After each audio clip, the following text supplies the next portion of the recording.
Yo, what's up, guys? So I'm still not feeling good, so I still don't have a roll video for you yet. I was supposed to have some guys over tonight, but I'm still coughing and I got like yellow mucus, so told them to just wait, and then hopefully Monday I'll be good to go and I can get some videos in class. What I wanted to cover today was kind of my weight loss journey so far. I'm still trying to lose weight. I'm at 163 still. I was at 162 yesterday, but I'm back to 163 today. But I kind of want to go over like what I've been doing, what the game plan is for my weight loss, and then if anyone is struggling with weight loss for jiu-jitsu or anything like that, they can try to ask any questions in the comments or anything like that, and I can try to answer with what knowledge or what I've done so far if there's anything I can help with. Hey, so I'm actually currently editing and realized I didn't give a spot to actually put pictures of before and after. So I'm going to go ahead and put those here. So these should be the before pictures. Now, when I took these, I'm probably 203, 204 pounds. Might even be 200 pounds. This was about 2 weeks into me losing weight. Once I decided that that's what I wanted to do. I didn't take any right off the bat, but once I started losing weight, I decided, I wasn't probably ever going to be this weight again, hopefully. So I wanted to go ahead and kind of capture what I look like at this moment, and then I can kind of compare it to, once I'm a little bit smaller. So now I'll show you what I look like currently. So I'm a good bit smaller. Again, I want to lose a little bit more weight than what I have right now. According to my watch, at least, I'm 15% body fat. So I want to get down to about 10%. And like I said, I do want to build a little bit more muscle mass as well.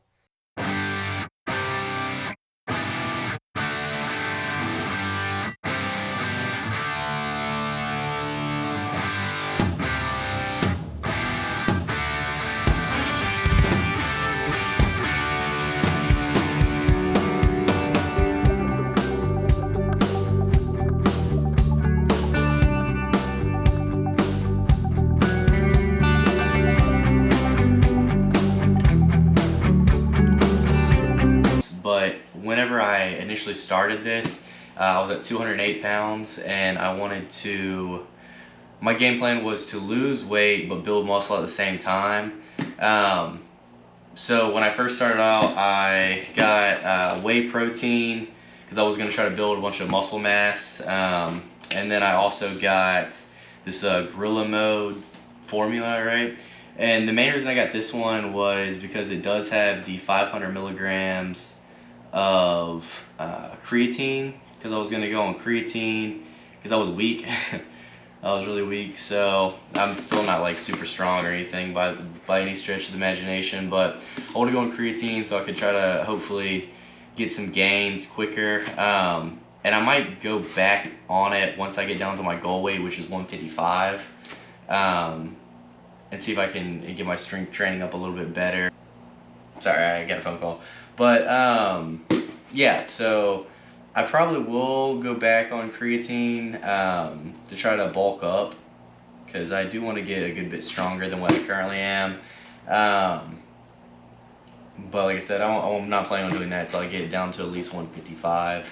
On top of that, I have used this kind of as weight loss, not so much, but sometimes I'll skip a meal and just do like a protein shake instead, which, with the amount of milk that I put in this and the calories of the actual protein itself, I mean, that's still like 300-400 calories.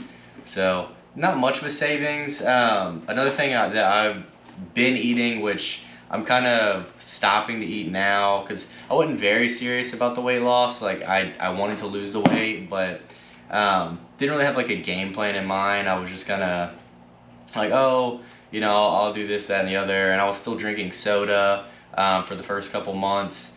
And then I got this watch, and because I didn't realize how much calories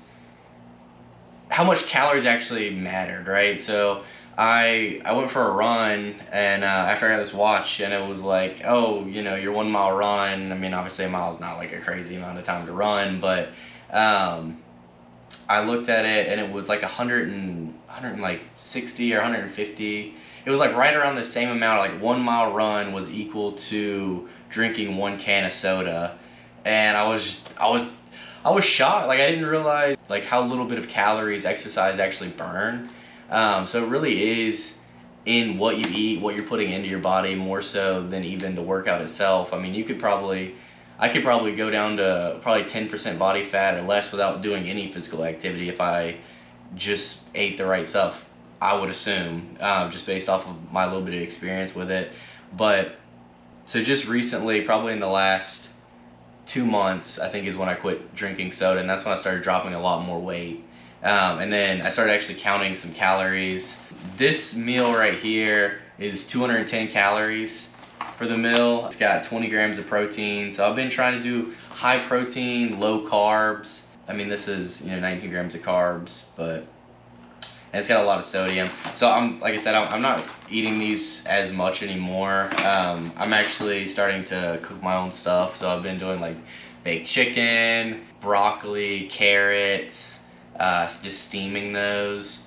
I've been doing brown rice, black beans, stuff like that. Just like real basic stuff that has good, that's one, it's filling, it's good for you. That's kind of all I'm really going for right now, and I think it's helping me cut more. So I think if I would have started off doing that, I could have cut this weight way faster. So if you want to start off doing that, obviously you're going to lose weight way faster than I was losing it. If you can cut out sodas, start drinking water. I didn't drink any water, like, ever. I didn't even think water tasted good just because I would drink sodas. I would drink like a pack of sodas like a day beforehand. So cutting out sodas was pretty big for me for dropping weight. Also, I didn't ever do diet sodas. I don't think diet sodas are good for you at all. And most of the like big people that you see are on drinking diet soda, so I think that has like the opposite effect. Because I mean, you look at like 600 Pound Life, and they're all like, "Yeah, I drink diet soda." So I don't know. Diet soda seems worse to me than regular soda.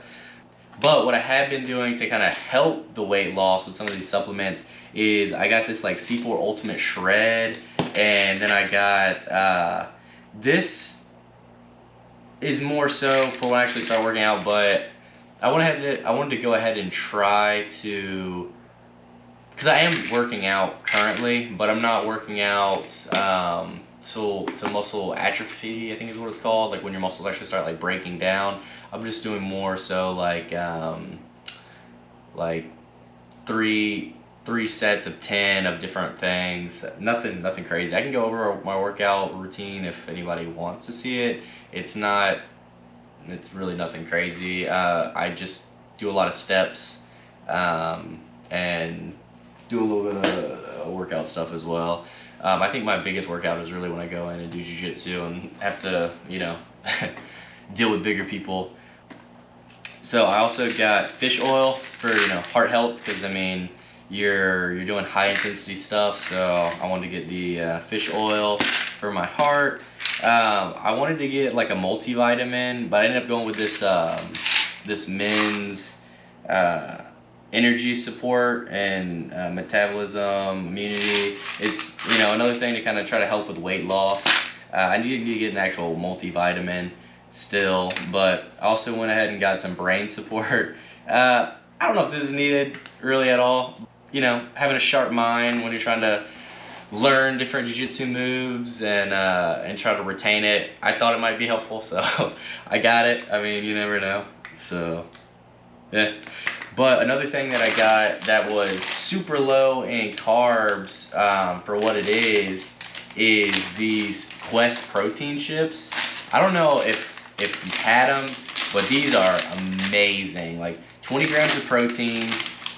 Well, this one's actually 19, but a lot of them are 20 grams of protein, like 5 grams of carbs, and 140 calories for this little bag. But they taste good.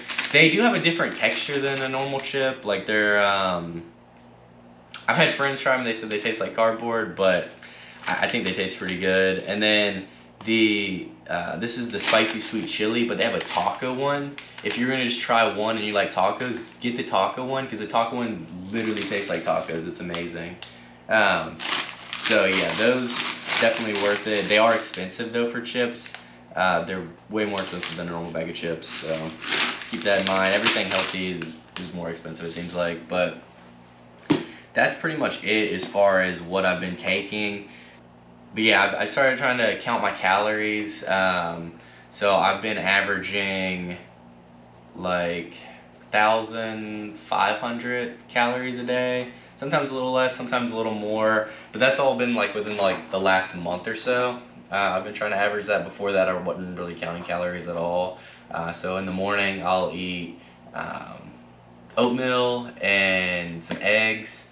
And then for lunch, I'll do like either baked chicken, or I'll do some like ham or turkey. Well, actually, I don't really do ham that much. I'll do turkey, and then I'll do like carrots or broccoli. And then for dinner, I'll have either like chicken with rice, black beans, something like that. So I mean, it's nothing. And there was, oh man, who was it?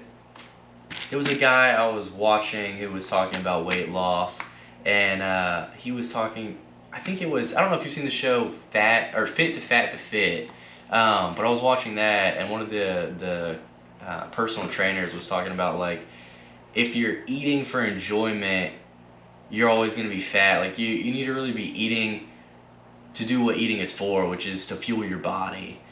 So yeah, it's kind of boring meals, but you're not really eating to get joy out of eating. You know what I mean? That's how you get fat. So that kind of also helps with your portions too, because if it's really good, you want to keep eating it, and if it's kind of whatever, you kind of eat your portion, and that's that. So it is a lifestyle change, because I was really big into sweets, and I haven't really had any sweets. I have seen though people that work out that they do eat sweets. I don't remember why, but it was something to help build muscle. So once I go switch over to trying to build muscle mass, my diet might change up a little bit, and obviously I might try creatine. So my weight will probably go up, but I don't want it to go back up over like 165. So once I'm down to 155, I want to try to keep it under 165, and then I want to get my actual BMI to be 10% or less. That's kind of the goal right now. And then I think I'll be kind of where I want to be physically. With jiu-jitsu, I feel like losing weight is one, you can be quicker, because like I lost 45 pounds so far. This jacket right here is 45 pounds. So I mean, you're carrying that much fat around with you, right? Like when you're doing sweeps, when you're doing anything, when you're staying up on your side, when you're trying to pass, you have to pass with basically this vest of fat on. So I mean, obviously, if you can lose that fat and or turn it into muscle or whatever, you're gonna be better at jiu-jitsu. And I was watching another guy, and he was talking about, I think it was Chewy. He was talking about how, you know, when you're a heavier person and you have a gut, when you're trying to, you know, keep control of somebody's back, you got this gut pushing out. So it's going to be harder to even maintain those types of positions. Obviously, when you're in like side control, you can kind of keep your weight on somebody, so it can kind of be a benefit there. But in general, I think being fat or being heavier in that way is going to be detrimental to your jiu-jitsu. So that's my goal. That's kind of where I'm at the moment, what I'm doing. If there's anything that y'all can think of that might be helpful for me, or helpful for the people watching the video, if y'all could put a comment down in the bottom, and we can kind of discuss what y'all are doing. All right, have a good one.